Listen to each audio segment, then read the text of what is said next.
Hello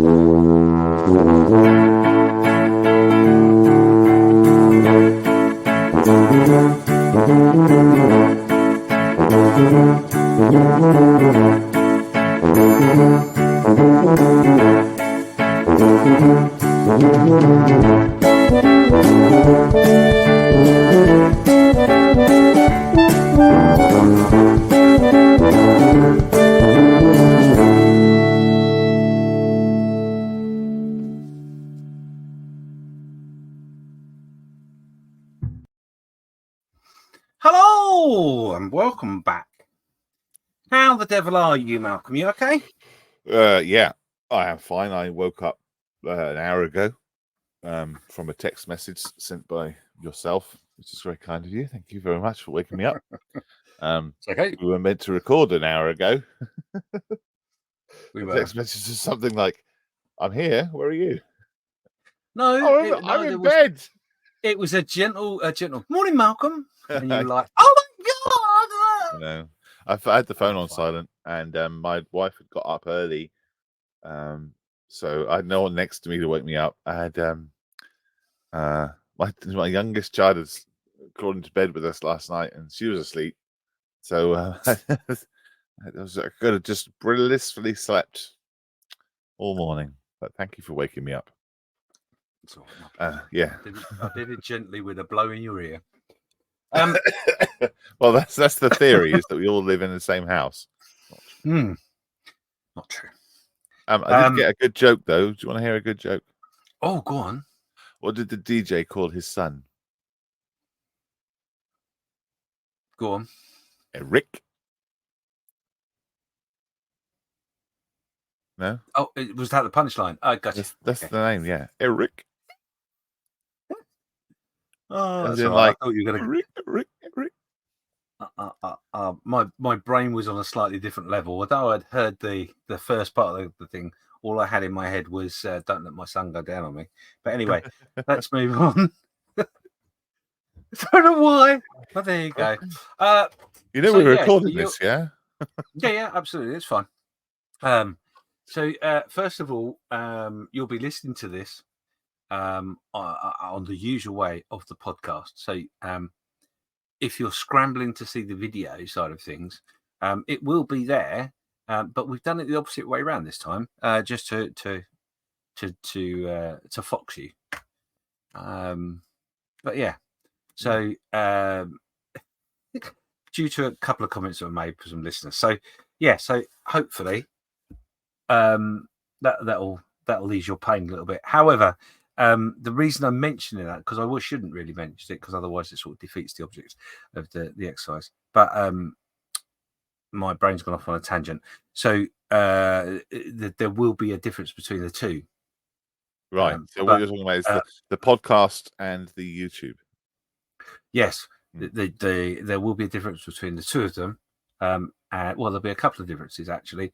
And you must write in and tell us what you thought were the differences by watching and listening. Right. And where would you like people to put those comments? Well, I'll make a post up in the JMC Facebook page, because we want to keep it into one place so everybody can congregate their comments, and we'll allude to that a little bit later on, I guess. But lots have gone on over the last couple of weeks. So lots of things in which we want to talk about and discuss, highlight and pre-warn you and all that sorts of things. So first of all, let's go to Malcolm. Malcolm, what have you been working on this last couple of weeks? So I finished my D9R bulldozer. It's done and finished, and not here. It's actually in the house still. I went to the Avon Model Show and I put it up on for competition, but I didn't win anything, fortunately. It looked great. Huh? What? They didn't win anything? No, it didn't. Because on that day there was some fabulous, fine model making in the same class as mine. So it's the way it is, you know. So I didn't win anything. That was a shame, because I wanted to get something from it. But hey, I enjoyed it, and it's a really fun thing. So I'll be showing it off at other model shows to come. Good. I've been painting a couple of figures. They've come out really murky and muddy. I don't know why. Again, that's not in here. That's in the house as well, so I can't show you that. But I think it's down to the water that I'm using for the paintbrush for the brushing. So the water I don't change. It always gets murky, and then I can't be bothered to go in the house and change the water and come back out again. So I'm getting dirtier and dirtier water, and that's being used on, on the figures. So I need to come up with a way of bringing some more water in here, so that I'm not painting with dirty water. I have heard that some figure painters never change their water, and if they've got water that has a certain color in it, they'll never change it because they want to keep that tone. I don't know how true that is. Maybe not. Maybe at not the level that I'm at. Maybe I should just use clean water. To be honest, it's never occurred to me whether you should use clean water or not. Well, that pigment's got to go somewhere, isn't it? So if you're cleaning a brush in dirty water, it's going to be picking up everything that's in that dirt, and then that's going to go on onto your work. So it's a shame. I noticed, I think I mentioned it a couple of times before, a lot of my models come out quite dark. And I have mentioned it, and I thought maybe that's why. So yeah, I'm trying to prime in light grey and then highlight in white for priming zenith, and then try to keep my paint thin and it goes on top, so keep that lightness. But no, it didn't seem to work on that one. You remind me, I'll send you a picture. You can pop it on the Facebook. But yes, I've already written on my incredibly important piece of paper that's in front of me. Good for you. I am. I'm all clever. The other thing, I have been working, obviously, incredibly busy with M4H at the moment. We've got the largest backlog we've ever had. Wow. So we're working through that, which is great because it means loads of people are, finding us and wanting to support. The trouble is, obviously, it's affecting everyone else because we're not working as quick as we should be, or could be. Well, no, I don't think we could work anymore because we literally don't pay anyone. So it's what you get, isn't it? It's a service that you get without paying for it. But that's a bit disappointing because I never had that before, so I have to deal with that. Slow service now. And the other thing, obviously, I've been researching the midget submarine for the cup. Are you able to play any music? Moosaroo Cup. Moosaroo Cup. Let's talk about the Moosaroo Cup.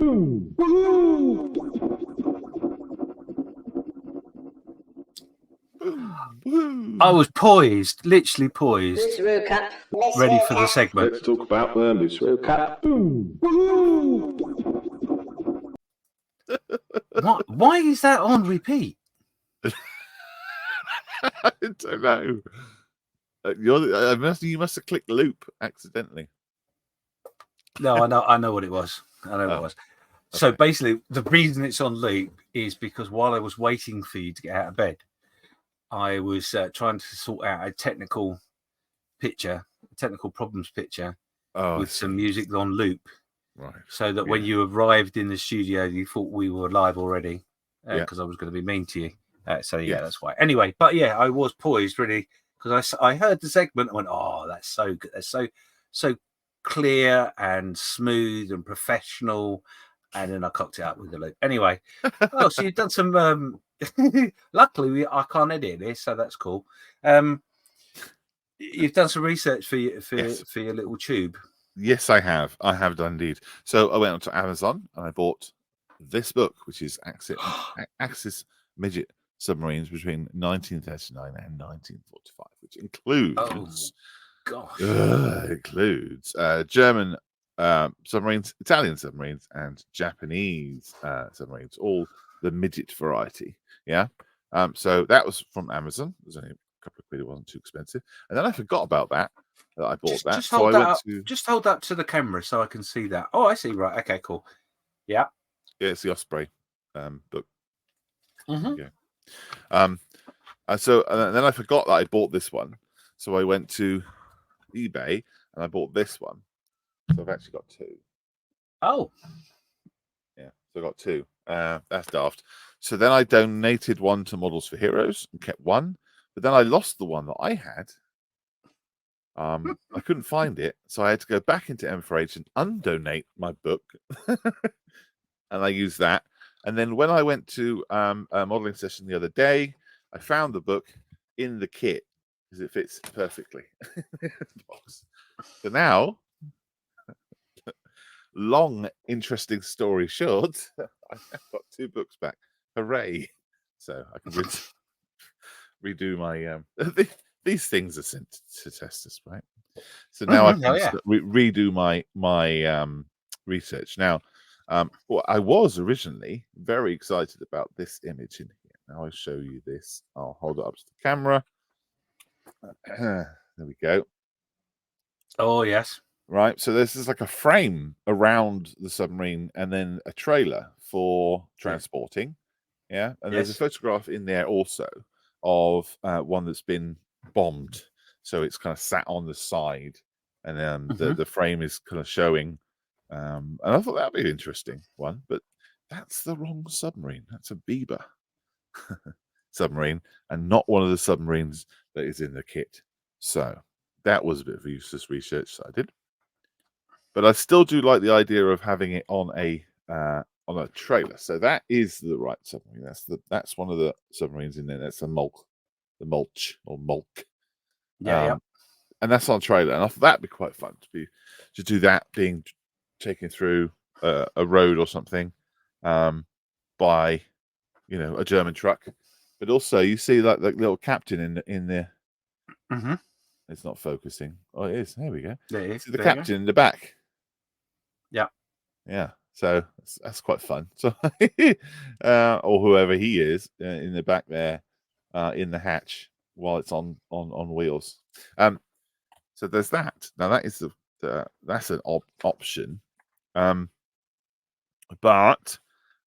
because a bit more backstory, I wanted to do some sort of story about this thing. I didn't want to just put it in the water, or just have it on a dry dock. I wanted to have some sort of story to tell, but so far I haven't really found any. Knocking this microphone, sorry. I haven't really found any really interesting stories apart from lots of submarines were lost because they weren't particularly good. I was talking to one of our beneficiaries, Mikey, and he was talking about the midget submarines were made and then sailed down the river Trave, Germany, and it'd be quite good to have one, going down the river with someone fishing on the side, like a normal normal day on the riverbed, the riverside, and then there's this massive submarine going past. That was an idea, but also in this book, I do like this image here. Oh, So this is a cutaway drawing of the side of the Seehund, which is the other submarine in the box. Now, there is a potential that I could scratch build all the steering levers and the periscope and the electric motor and the fuel tanks and the oil tanks and seats and everything else. Scratch build that and add it in, and then make it look like it was a museum piece. But I have to kind of check the rules whether we're allowed to do kind of what if stuff, because I don't think we can. I don't know, but well, hang on. Let's just clarify that. What do you mean by what if? well, because that doesn't exist, right? What, so if you're making it doesn't exist in a museum. Yes. Well, not like that with the cutaway. Yeah. But that's not a what if, is it? Yeah, you'd be doing it because there's got to be a vignette or a diorama. So I'm just thinking, you got to recreate. But just what it because looks an like. example of that particular thing doesn't exist in a museum with a cutaway, doesn't mean that's a what if. Right. Okay. Well, that's my thinking, is that it should be something that exists. That's what I was interpreting what they said in the letter, Oh, okay. or has Okay. existed, I've or I've is a not I've not recreation. read the letter. So if it was me, I would interpret the fact it's got to exist as a fact that you couldn't stick a balloon on it and make it into an air balloon. Right, I'm with you. Okay, well here it says you're tasked to build one of the kits. As long as it's identical as a submarine, you can modify it and upgrade it and detail it as you like. It says here. Presentation is your entries presented in the form of a vignette. A scenic base to some degree is mandatory. Figures, accessory, complementary vehicles or equipment. Other details are encouraged, not mandatory. The definition of a vignette for the Moosaroo Cup is: a vignette may tell a story or may simply depict a snapshot in time or location. Okay, so it doesn't specifically say. Yeah. All right. Okay. Yeah. So no,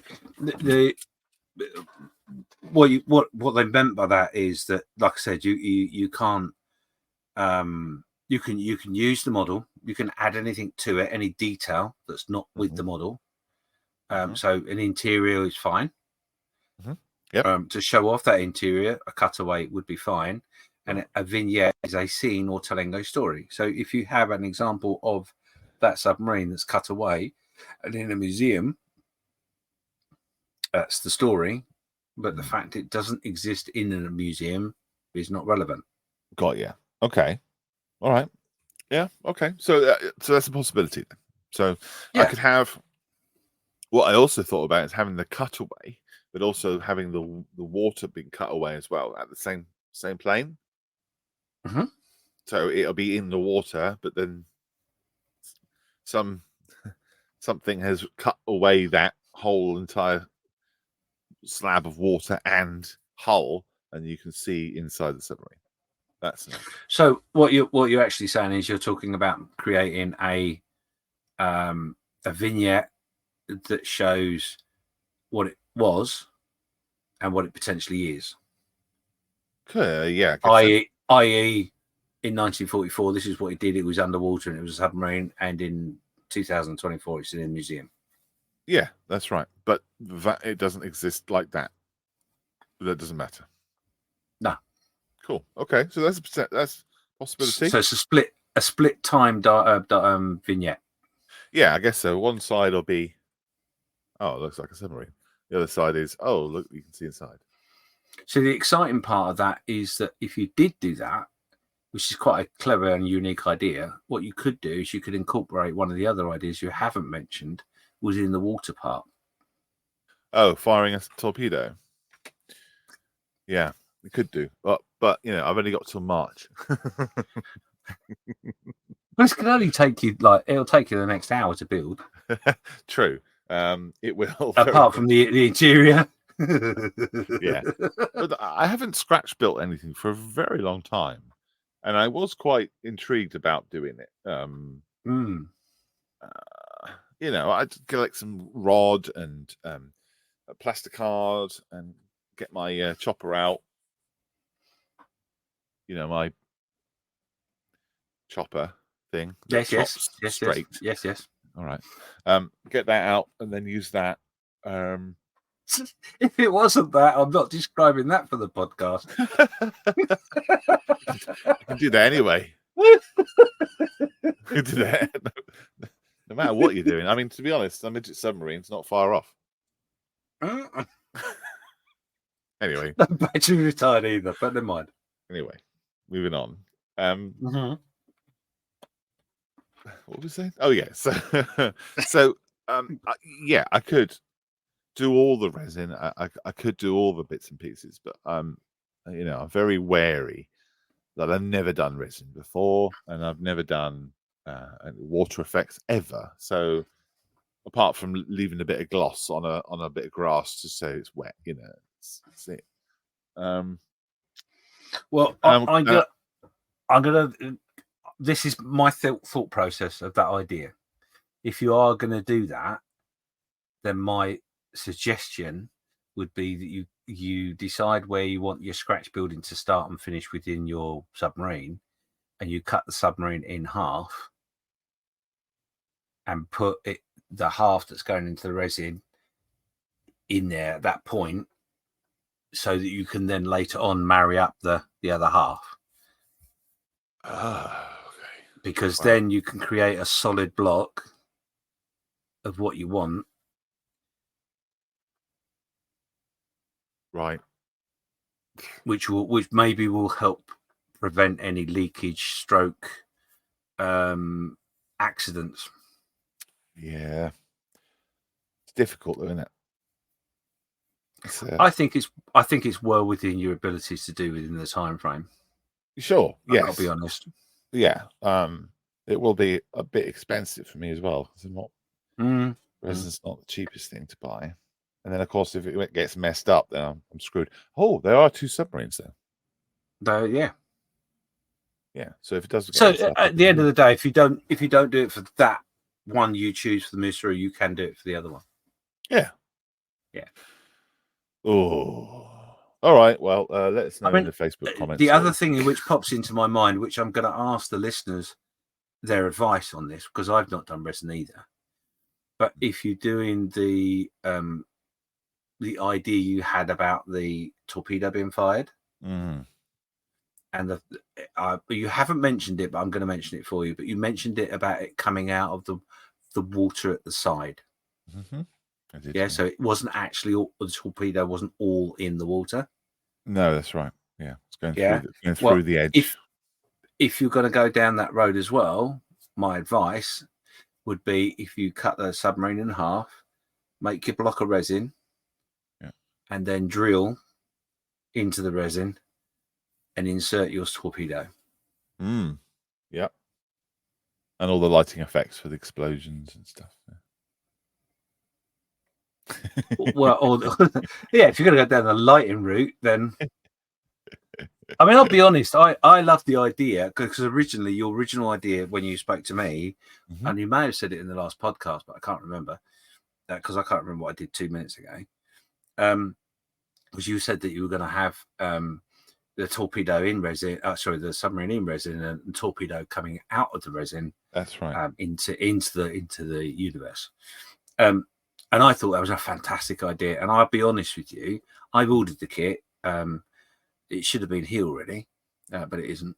Should be here in either today or Monday. Anyway, there's 2 opportunities there for me to do something, and one of them was involving lights and other bits and pieces and resin and la la la la. Okay. And I'll be totally honest with you. I'd done a little bit of research, which hold the phone. James doesn't do research, but he did a little bit. But I actually had originally ordered 2 other kits to go with the submarine, which would have meant that one of the submarines would have been on a trailer being towed by a Russian tractor. Okay. Well, there you go. But I didn't order them. I decided to be clever and reduce the money I was spending. So, unfortunately, you can do whatever you wish, whatever you like. Yeah. So firing the torpedo through the resin would be quite cool. That would be quite fun to do. We'll see. I'm giving it more time. I'm talking to a lot of people about it. So yeah, if you do the drilling idea, my only thing that I think you'd have to be very careful of is obviously not putting whatever you're drilling into under so much pressure that it breaks the model inside, because that would be my name would be mud. But the other thing is that once you drill it, you might have to polish the hole before you insert your thing. Right. I'm not being funny or trying to be humorous. I just mean generally and honestly, when you drill into resin, it will create a cloudy effect, and you'll need to resolve that before you insert your torpedo. Anyway, let's move on before we go down a very blue road. Can't talk about submarines without turning into an innuendo. And there was no innuendo in it. Anyway, that was the Moosaroo build update. Very good. So, vice versa. So yes, what have you been up to? Okay, so what have I been up to? Well, this won't take very long. In fairness, I will, for the benefit of those that are not watching. What I'm doing right now is I'm changing my camera so that you can actually see what it is I've been working on. So, I've been working on a very nice little kit. He says, "Oh, I'm totally ready for this." This kit here. It's the. Hang on. Can't believe I'm all in charge of this. Must resolve that. So this is the kit I've been working on. This is model kit 35662 from ICM, and this is the Model T 1917 ambulance with American medical personnel. 1/35th scale. It's a very nice kit. I'll be honest. The figures are quite cool as well. I have, for example, this is my nursie. It won't come out very well because she's not been painted yet. But obviously she's in black and whatever. It's not gonna play the game. But anyway, there's 4 figures. They're all quite nice, and I am busy fiddling. So it's a 1/35th kit. It's a very nice little kit. I have done all of the work that I need to do to it right now. Mm-hmm. It's not, the pictures aren't coming out very well on the video, so I'm sorry about that, but it is what it is. The bonnet's open, the engine is been painted and weathered, etc. The whole vehicle's been weathered. There's a little bit of mud. The back's open, a couple of stretchers inside, etc. But anyway, I'll put some pictures up. It's done. So I've actually finished a build, which is very, very nice. It's lovely. And unusual. It's lovely. It was a nice build. There were a few minor things that were a bit of a pain. The way the wheels go on the back here. I'm not sure that's 100% right, but I think was the instructions not very accurate? No, the instructions were fine. Oh. Instructions were completely fine. No, nothing wrong with them at all. I think, as I say, I think what it is that the one wheel is quite close to the chassis and the other one isn't, if that makes sense. So okay. I think I've just misaligned it ever so slightly by fractions of a millimeter or whatever. Right. But it sits on its wheels nicely, so it's really not a big problem. So yeah, I've done that. The figures are primed, and there'll be a little diorama that I'll do at some point. Not sure how it's all going to work in my head yet. Okay. But yeah, so that's what's been on my bench. If you're watching this on YouTube, sorry, the pictures didn't come out very well, though. I do apologise, but it's what it is. It's what it is. Your ability to paint out of focus is legendary. Absolutely, and to put on decals that have been printed by Cartograph with the preciseness that they do, and to make them completely wrong, it is an art form that I've obviously got. So I've got that. That's I set myself that little task. Mm-hmm. Lots of reasons, but that was to do with my inspiration box, actually, which I can reveal that because they've gone out. So, so that's to do with that. The other thing in which I've got down, which you can probably see behind me here, blue box is a blue box from Rebel? Infinity Models. Oh, okay. And that is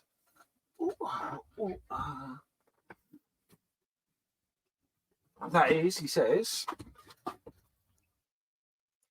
Infinity Models SB2C-4 Helldiver. Are you going to do the airplane? No. This is the one that I started. Oh gosh! Started doing videos with. Yes, I remember. and then stopped. Yes. So that is now down off the shelf, and the aim is to get that completed before Telford. Not that I'm taking the Telford, I'm not doing that, but that's the sort of time frame I want to get it done, and I want to get the videos finished, etc. Because people have made some kind comments, and it'll be another one done out of the way. Yeah. So there's that, and then the other thing. The other thing I can bring down off the top here. You got an amazing ability to do lots of models at once. I don't know how you do that. I really don't. Yeah, well, to be honest, this is the whole part of this process is I've done one from start to finish, and the others that I'm going to start in the background are ones that I've started and I want to pull them off the shelf and get them finished. So it's not it's things I've walked away from. Anyway, it's a bit messy for the camera. I will show it, but this is the other thing in which I've been challenged to finish. So this is my vignette that I was planned to do for the celebrations for D-Day because of their significance this year, but never managed to finish because I was in hospital. But I've been challenged to get this finished and presented at Telford this year by Mr. Carl Smith. Thank you for that, Carl. Yeah. Initially, I was a bit like, oh, no, I don't really want to do that. But actually, he's right. I need to. So, so that's also, although I took it from up there to down here, but that's also on the bench. Cool. But this week, I haven't done very much because I have been concentrating on assessing where I'm at in my health, which is quite important, obviously. And I'll come back to that in a second. And also, I can my website that I've run for 3 years or so is coming to an end. So I've been closing that down as well. Okay. So by the time this goes out, there may be 3 or 4 days or so left for people to pick up some bits and pieces off the website. The reason it's closing is because I just don't want to spend them. It was always a hobby anyway, and I don't want to spend the amount of money in which I need to continue with it. And also, I don't generate a great deal of money out of it anyway, so what's the point?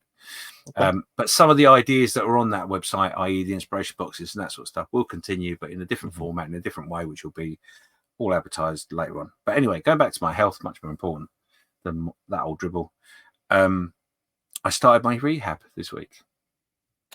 So rehab, for anyone that doesn't know, obviously those that you all know, I've had a heart attack and an open heart surgery, and then they tell you have to do this thing called rehab, which sounds really fancy, doesn't it?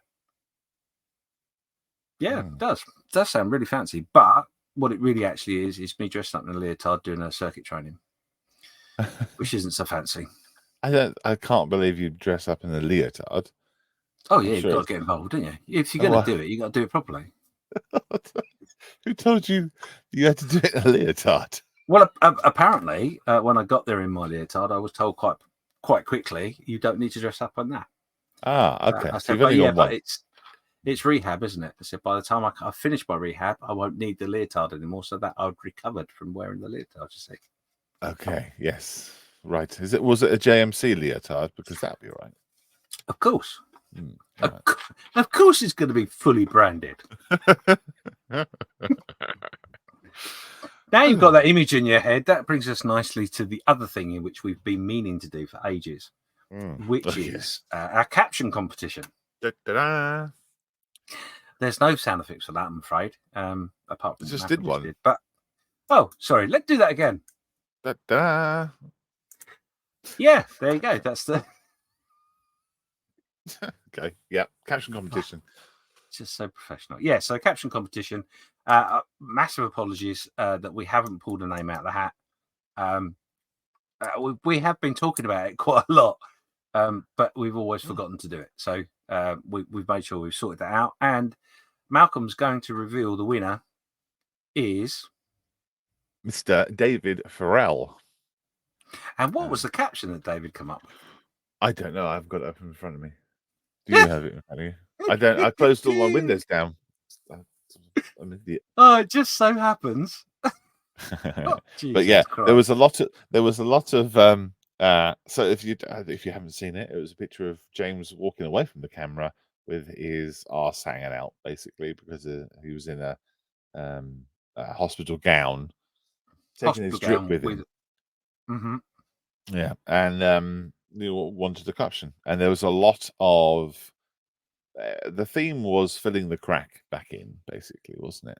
Basically, Getting rid of the ghost seams, bit of sprue brew, yeah. sort that out. Mm-hmm. Bit of filler, somewhere to park your bike, all that stuff. But yeah, very complimentary about my arse. But yeah, David Farrell's was I'm just here for the crack, and the crack is spelled CRAIC. Yeah, that did make me laugh. Well, yeah, that I'll be honest, there isn't really there isn't any that didn't make me laugh. So congratulations, David. Can you do me a big favor and send me a personal message through Facebook with your address? I think I may have it somewhere. It just so happens, but can you send me your address? There is a prize, and that prize will be on its way to you this week. It is all packaged, ready to go, literally. What is it? So the prize actually was, I believe. Did we ever have decide to have a prize in the whole thing, or was it? I mean, we didn't talk about it. It just appeared, didn't it, one day? So basically, just to confirm how we work very hard to make this professional thing that you listen and watch to. I made a decision while I was lying on my ass in hospital, made the picture and popped it up and went, "Oh, look what I've done! It's great, isn't it?" But yes, there was a prize. There was always going to be a prize, and that prize is actually going to be the Meng, one of the Meng June ordercopters. Mm-hmm. Yeah. Now I got to be honest. I could show you the box. Don't remember what kit I put in the box that I've sealed. So it'll be a surprise for David as much as it will be for me. So it'll be one of those. Mm-hmm. It is the smaller version, not the 1/72, so don't get too excited or overwhelmed. But yeah, it's just a little thank you for getting involved.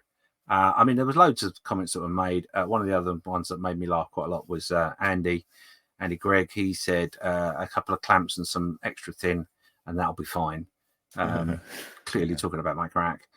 And then just for another one, John Pritchard said evergreen stuff has its limitations, which I thought was quite good. So yeah, so thank you everybody for being involved and having a bit of a laugh and a joke with me.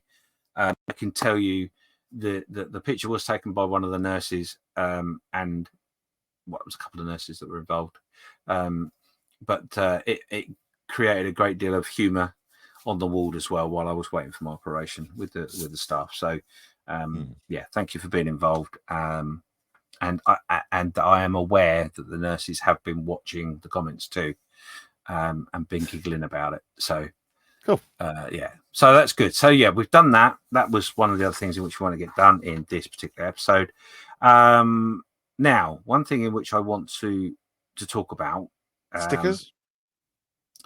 Well, yes, that and what's coming up in the rest of the year, i.e. Telford and that sort of thing. Okay. So that all comes in together. So yeah, stickers. We are going to get some new stickers, which we will be handing out in some form or other. Not quite sure how we want to do it. I did suggest to Malcolm about making a T-shirt with your comment, David, but we've been warned that under health and safety, that image on a T-shirt would create all sorts of problems. So we backed out of that, unfortunately. No way. No way. But I did. I'm sort of throwing Malcolm under the bus a little bit here, but this is my project, not his. So, as an ask to you, the listener, Are you interested in any merchandise? Stroke T-shirt, la da da da da. If you are, on this episode on Facebook, make a comment. Yes, I am or not, etc. And if there's lots of people interested, then I will maybe look into that as to what we could do, and then potentially put it to you to see if you want it or not. But that's up to you. So that's stickers. Obviously, there is no challenge this year, which is a bit of a shame, and that's down to the fact that we've not been able to organise it for obvious reasons. Well, we but didn't that challenge. we didn't naturally come up with an idea, did we? So the other ones we had No. in the last year, so we've seen someone went group build, and then it became the thing, like the tarp and the walnuts and stuff. But this year we haven't had that yet, so it's all right. Don't worry. Yeah, we haven't had that moment of inspiration, and part of that reason is because obviously it's all a bit higgledy-piggledy. So the challenge will come back, but don't worry, everybody.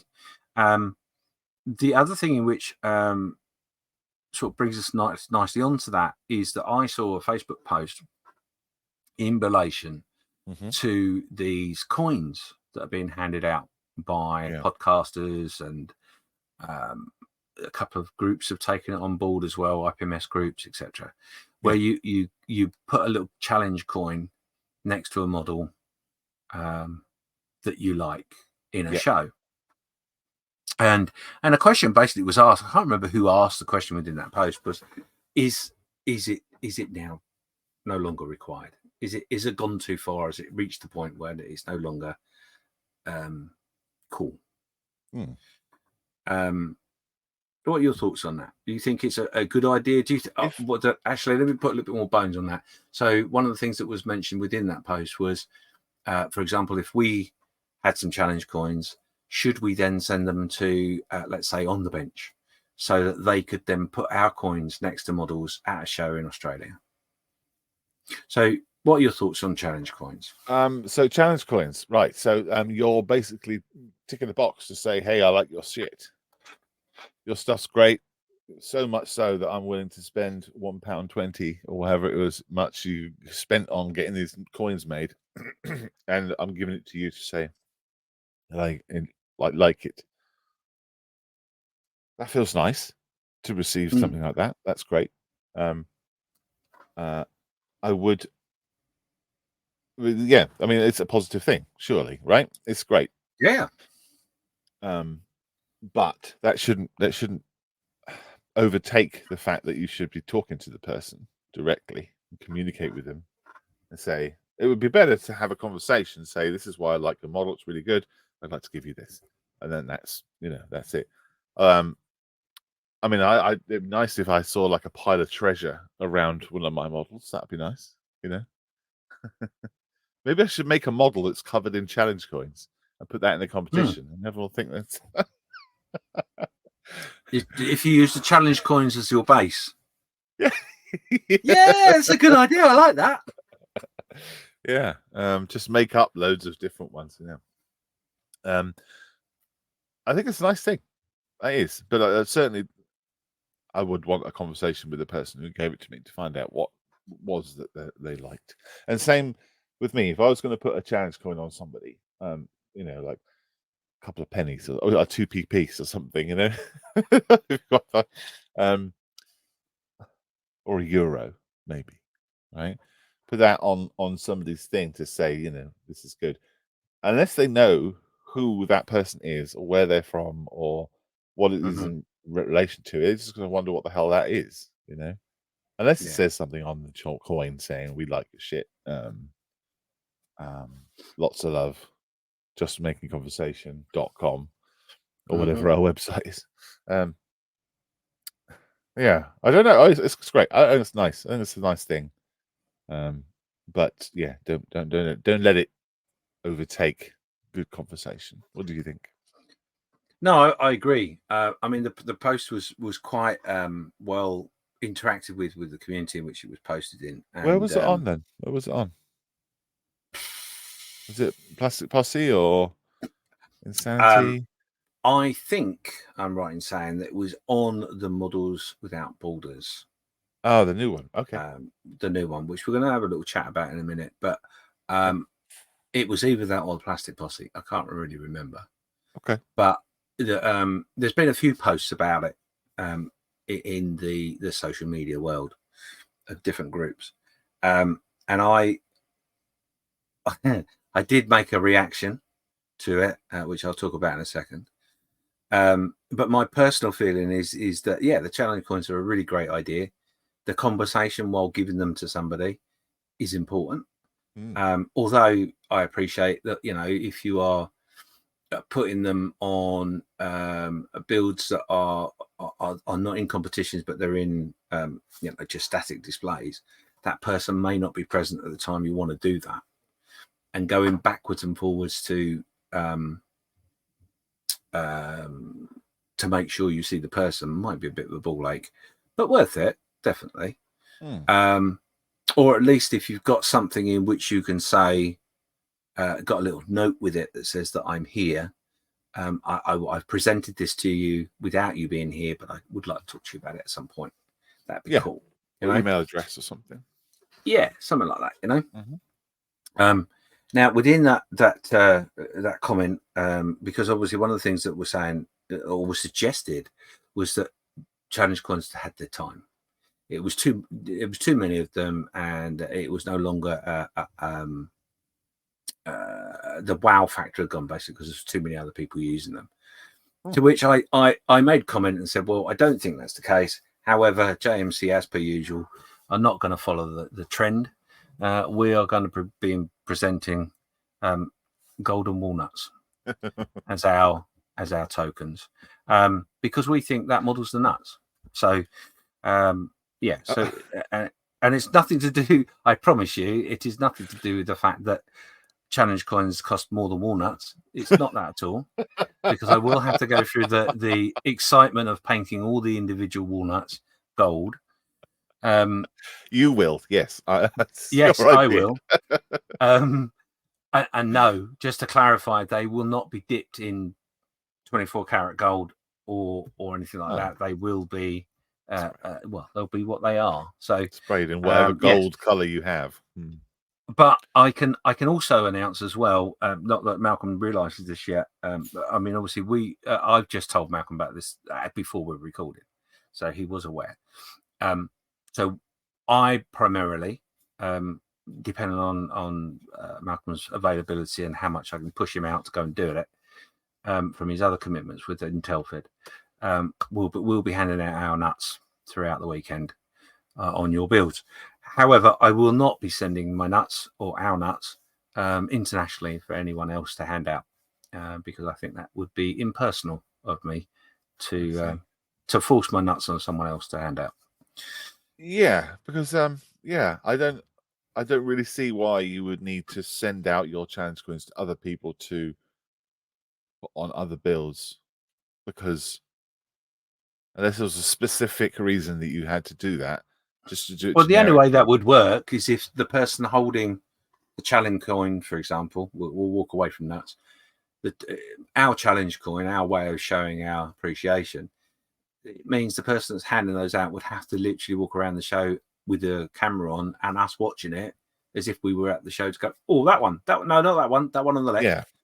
Yeah. Otherwise, it's not from us. It's our challenge coin, but it is not from us. It's from whoever's handing them out. So that doesn't.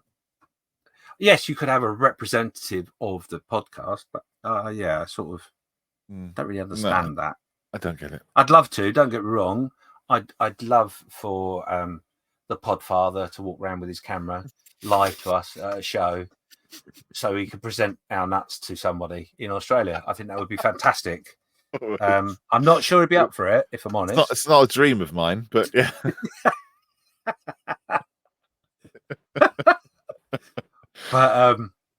But yeah, I just thought it was really an interesting conversation in relation to the challenge nuts, and I thought also, again, funny enough, it's something that you, the listener, straight viewer, can comment on as well and tell us what your thoughts are. Do you like the idea of our golden nuts? And do you think that it should be more personal, or how do you see the challenge coin scenario? How do you think that should work? Or maybe you've received one from somebody and what was the effect it had to you? Well, Did it effectively encourage you to go, well, actually, my models are pretty good. I'm going to put it into a competition, whereas I wouldn't have done that before because someone hasn't shown me the appreciation or whatever that it may be. It'd be really interesting to have your views on that. Yeah, I wonder if the competition, people who run in the competition mind, people putting stuff in there that isn't supposed to be part of the competition. Because if they put that down before the judges have judged, then would that influence their decisions? No, I think if you're going to do that within a competition setting, the two things in which are definite rules with that, etiquette rules, would be first of all talk to the organisers and say, look, I would like to do this. Are you happy for me to do so? And when is the correct time for you for me to do it? And if you, to be blunt, hadn't had that conversation, which I might deem to be a little bit rude if I'm honest, but if you hadn't had that chance to have that conversation, definitely after the competition has been done and the people have made their choices, then that might be the point to go, well, I'm going to put my challenge coin or my walnut or whatever down on that particular model because I really like it. But the downside to that, you see, is that sometimes, not in all cases, but in some competitions, once the competitions are decided, models do disappear off the table pretty quickly. Even when the rule is they must stay there for however long, some of them do disappear. So pick them up and take them away. Take them home. But I guess if the organisers are happy with it, then it's fine. Yeah, I think as an etiquette sort of thing, it's something you would do after the competition has been resolved and decided, and most definitely you would go and talk to the organiser and say, look, this is what I'd like to do. Can I do it? The downside to that, I guess, would be that if I, for example, I went to the guys at Telford and said, look, I'd like to go around with my golden walnuts. And they went, yeah, that's fine. But can you do it after the competition's done? Yeah. So I do that because that's what I've arranged. And then someone that has coins who hasn't had the conversation goes, well, actually, I'd like to do that too. And does it. Would that cause grief? And I think potentially it might. So, it's an interesting area in which I've never explored before. Total transparency with the organizer is paramount. Well, what about putting the coins on club tables? No, I'm talking about the UK IPMS shows where they have club tables and then the competition is to the side. So the club tables, I would think, if I'm honest, a similar thing would apply. I don't get me wrong. I don't think you need to be talking about timings so much. But certainly a nod to the organizer saying, I would like to do this. Is that okay? It's just the people at the table. And then, of course, I suppose that's the other side of the coin as well. No pun intended. Would be to suggest to the organizer of that particular table, I'd like to do that. Is that okay? I would love to have a conversation with someone. Say, is it okay if I rest my nuts on this table? Because if you didn't have that conversation and you put one down on a model that you liked, or not on, but next to, then walked off, someone would be like, "Excuse me, you've left your walnut." Unless, and I think actually thinking about this, maybe a little bit broader, by having that conversation with, let's say, for Telford, this is obviously something in which I need to do. So I need to contact Telford and say to them, look, as a podcast, I'd like to be doing this. Is that okay? And then also within that conversation, say, well, as long as you're in agreement, is it okay if I put that on your social media, that's what we will be doing? Right. Because then that opens the conversation up for other people that may not have had that conversation, but also more importantly, club club people that are doing their display, maybe in the club level would have had a discussion. Are we welcoming those sort of things, or do we feel that would create tension within the club? Or I think most people would be more than happy, if I'm honest. But yeah, maybe that's something in which the sooner I do it, the more we can advertise the fact we're doing it, but also more awareness of the possibilities. Because obviously the last thing I really want to do is to offend anyone, but at the same degree, it'd be highly hilarious if someone, as I walk to a table, says, "Don't put your nuts on my table, please." Yeah, not again. Not the last time. The other thing as well, if we were going to do it, because obviously a walnut wouldn't have anything written on it. You just plonk it down. No. I haven't told you, but I have a way around that. Okay, so someone comes along, someone's left their walnut next to my model. That's weird, and just walks off and leaves their golden walnut there. Yeah, there needs to be like a something like a sticker or something next to it to say this is what it's for. I can't see anything really negative about it. I mean, I can't see unless it gets out of hand and someone's tipping buckets of coins and stuff around, and I don't think it could ever be a really problem. It's a nice gesture. It's a kind thing to do, I would say. The only thing in which I would say in relation to that is, as somebody that wants to do it, so if you've got your challenge coins and it's something you want to do, if you go to a table and there is a challenge coin next to a model, try and be brave and don't put your coin next to that one. Give it to someone else on that table. Yeah. Unless it is the most outstanding model you've seen all show, and you feel it needs that recognition. But try and share the love, because the more people that are recognised for the efforts that they put in, and the more conversations we, as people dishing out this stuff, have with model makers, the more that becomes a more positive thing. That's my personal opinion, obviously. Okay. Well, I guess, yeah, it's difficult. It's tricky. I guess you just want to kind of give people recognition. Say, hey, this was really cool. I really like that. That's really detailed, or that's bloody lovely, or that's made me laugh, or that made me cry, or I want to do that too. And then you just want to give them something. I mean, there may be a model that's either that's been scratch built from start to finish, or is a diorama that is being presented in a way that I've never seen before. Yeah. You want to. Yeah. Oh, that's amazing! And there's like 6 coins around it. That doesn't mean I wouldn't go, "Oh, I can't give you my nut. I'm sorry," because I would, because it would be like that. But I explain that reason. It's so good, I nutted on it. Yes, it's so good. I can't walk by without dragging my nut over it. Anyway, that brings us on to the last thing in which we're going to have a quick conversation about, and that is the exciting news, or not, depending on your opinion, of a new group or thing that is budding in our community, which is a thing called modelers. Is it Modelers Without Borders? It is. Modelers Without Borders. It is, and it's a double L.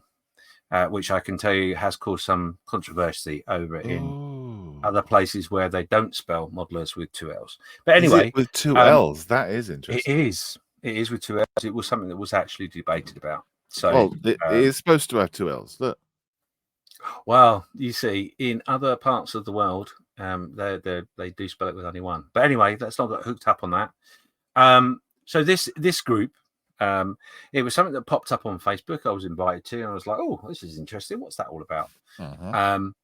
And it is something that is a little bit like that blooming flower that's slowly opening, and you're not quite sure how pretty it's going to be, but you're really excited to see it happen.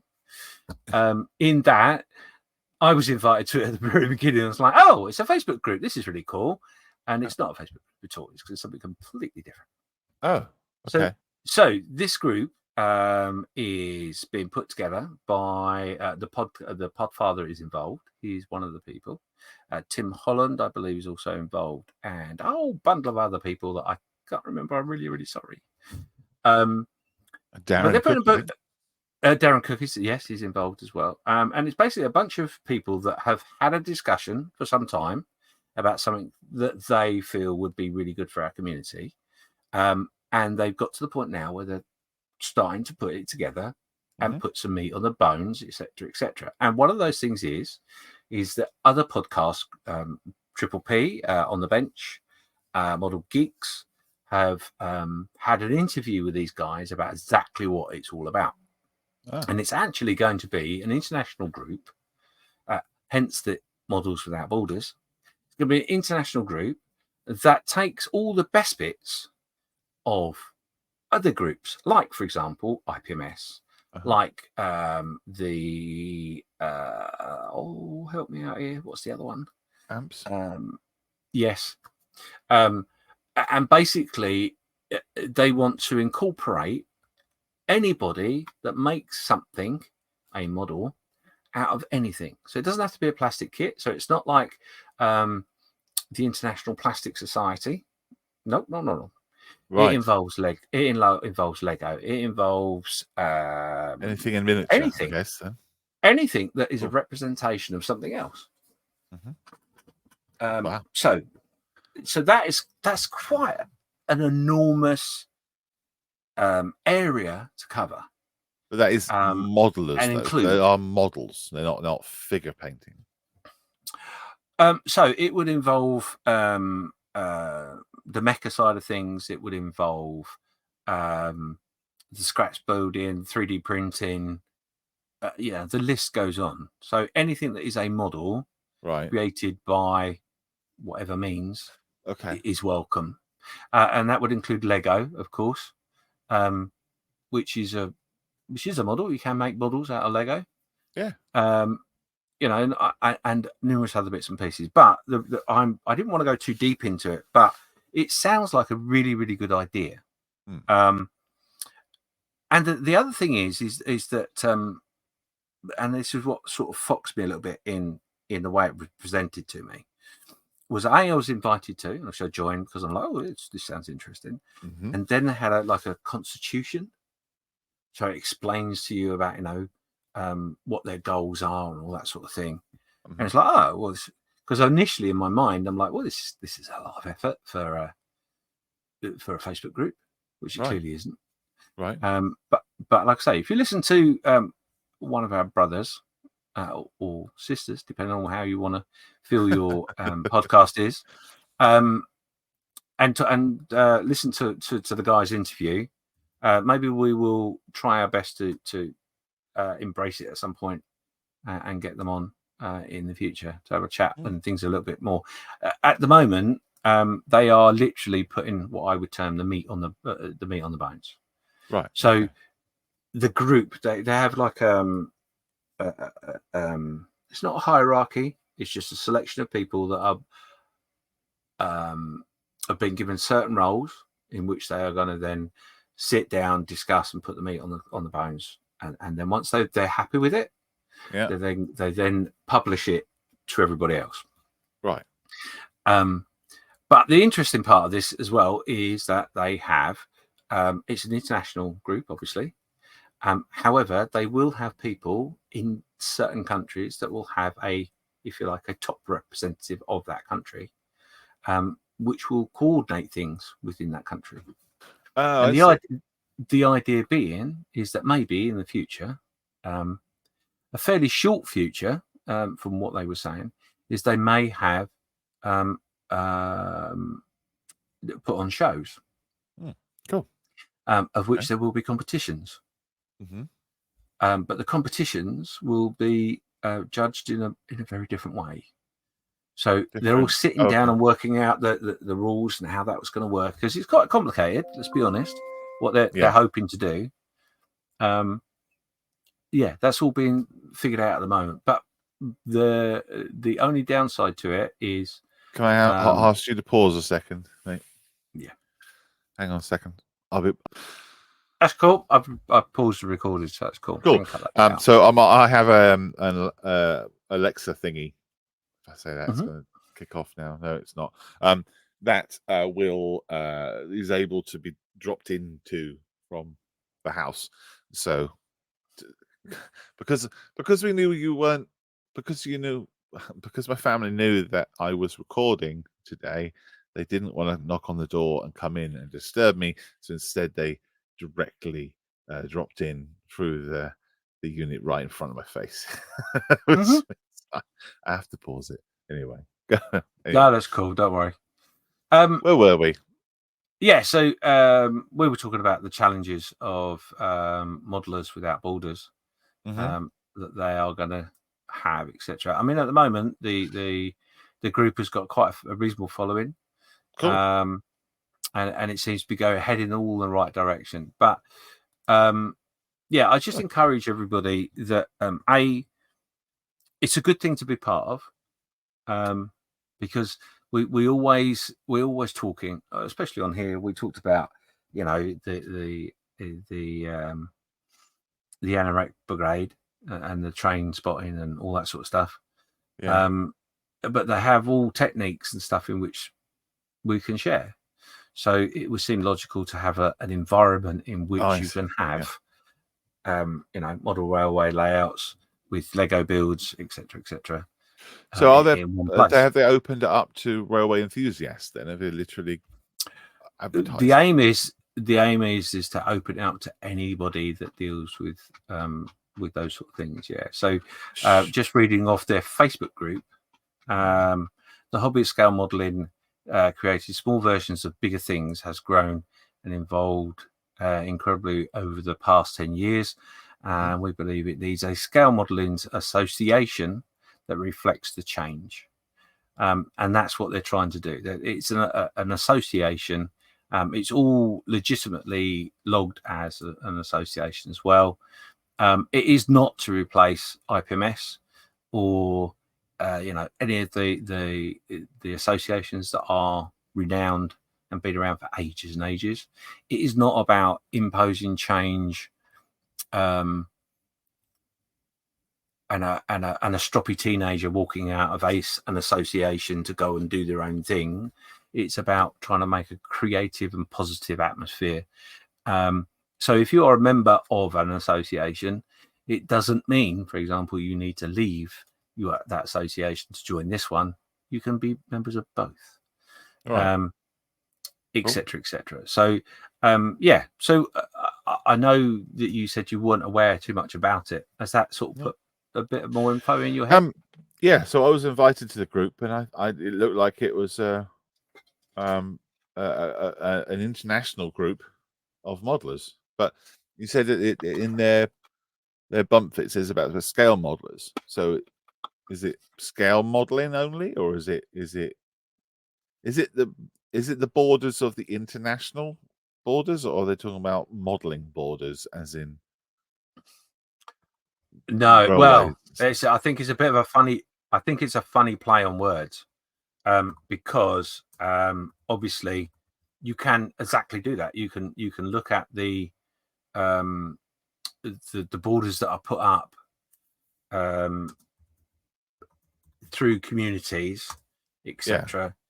And yeah, they want to break down those borders as well, of course. Okay. Right. I don't know how they're going to do that. I don't know how they're going to. That's what I said. It's a big thing they're taking on. Yeah. A really, really big thing. Is it free?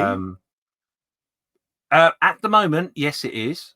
They are talking about having some subs of some description. But these are all things in which they haven't quite decided yet. Do they have an electable committee? Yes.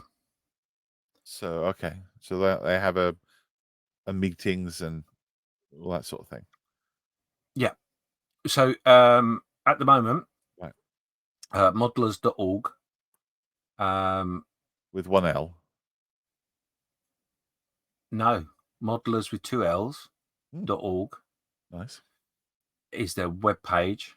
You Cool. can subscribe to the webpage, and it also will give you a rundown of what they're all about, what their aims are, etc., etc. Okay. And their operating principles. Right. So, for example, you seem very taken by it. I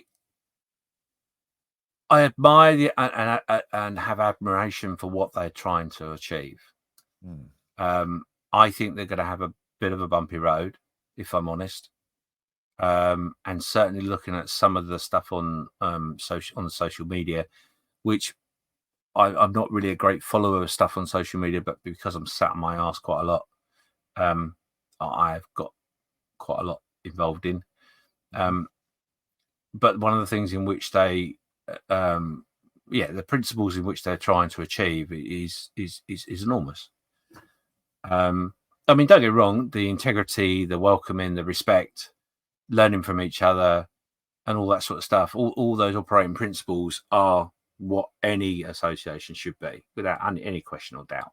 Yep. But the fact they want to involve so many different genres and areas of a hobby, which brings just mind-blowing amounts of all sorts of thoughts into my head, which not all of them are positive, unfortunately, because that's the world we live in, isn't it? Unfortunately, I can't imagine. I can't imagine there'd be a group that embraces railway enthusiasts and wargamers, and because wargamers would not be interested in looking at trains, and people would not be interested in wargaming.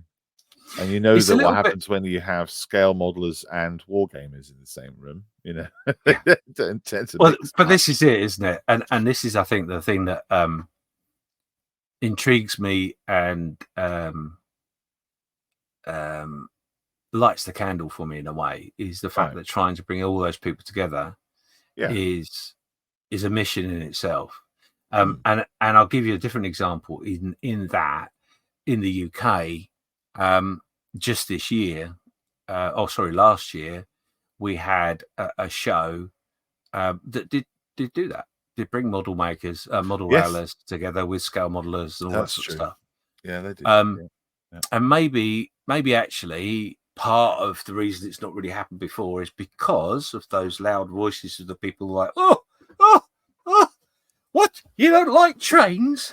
You don't like? Where's your anorak? What the hell? And all that sort of stuff.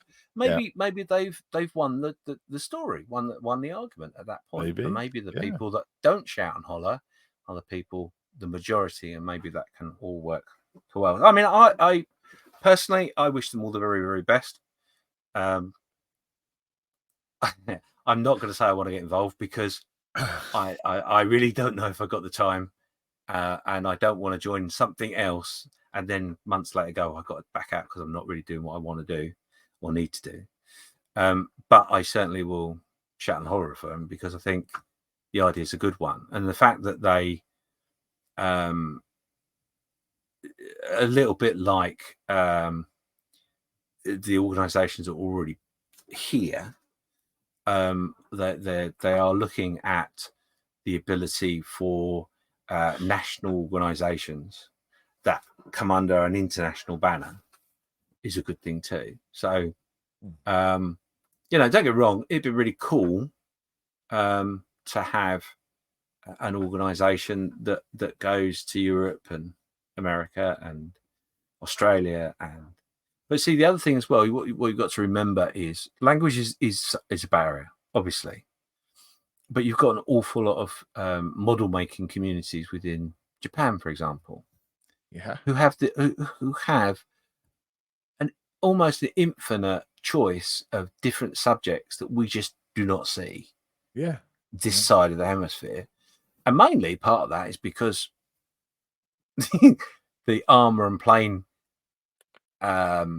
people that model within this country not really interested in the choices that they have. And financially, it's not viable to bring them in because they're not going to sell very many of them, maybe.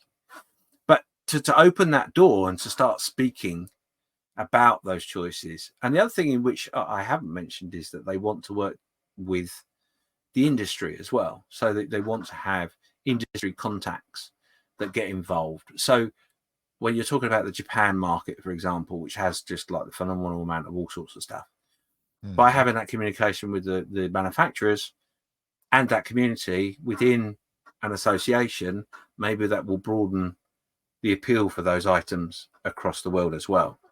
Maybe. Potentially. And like I said, very high goal, incredibly high goal. Obtainable? Possibly. I don't know. But if you're going to reach for the stars, you might as well reach for the stars, right? Yeah, well, good luck to them. Mm. Yeah, good luck to them. Crikey. Yeah, cool. Well, we'll see. Watch the space. See what happens.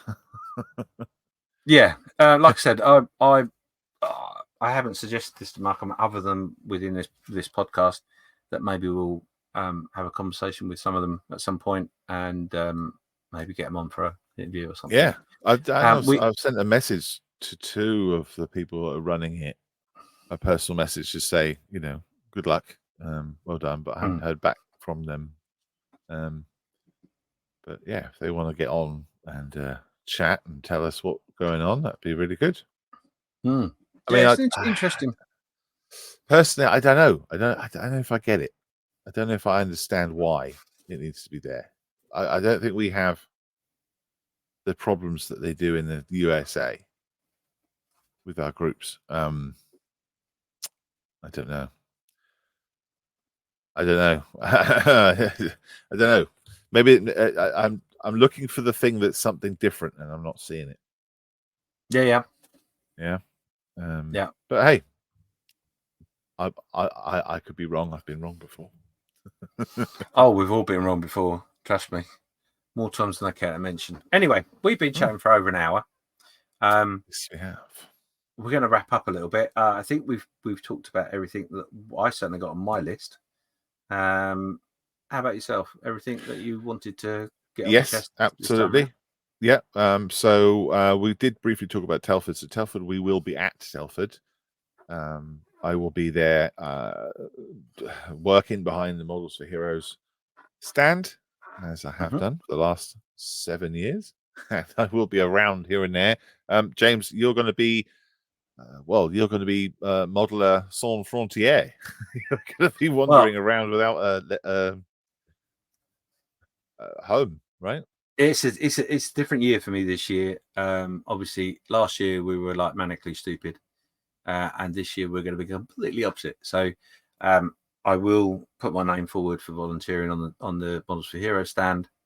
I also, no doubt, will be with the Friends for Models for Heroes as well. Right. Yeah. And sorting around, and it's all social this year. Nothing more than that, just purely selfish of me. Cool. That's good. Too right. Yeah. No, so I've marked that as part of my recovery process. Lovely. Highfalutin load of rubbish. I just want to be lazy. Is the honest truth. Wrong with that, mate? Yeah. No. So while I'm talking about models for Friends for Models for Heroes as well, I believe I'm right in saying, and I'm happy to say this within the podcast, that we will hopefully be adding something to the table in relation to the 48-hour build that I run. I have done for it's nearly 7 years as well. But anyway, I can bring mine certainly.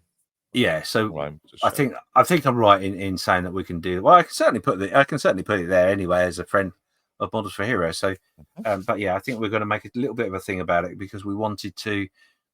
John Mayfield's guilty for this. I think we wanted to promote it a little bit to try and involve a lot more people next year. Cool. So I won't be, as it stands right now, I won't be fronting it next year. The others will. And you can just hear the ring of the door of the bus as it drives over them because they don't know that yet, but they do now. So I was doing. I don't know what you're talking about. Are you talking about the 48-hour build?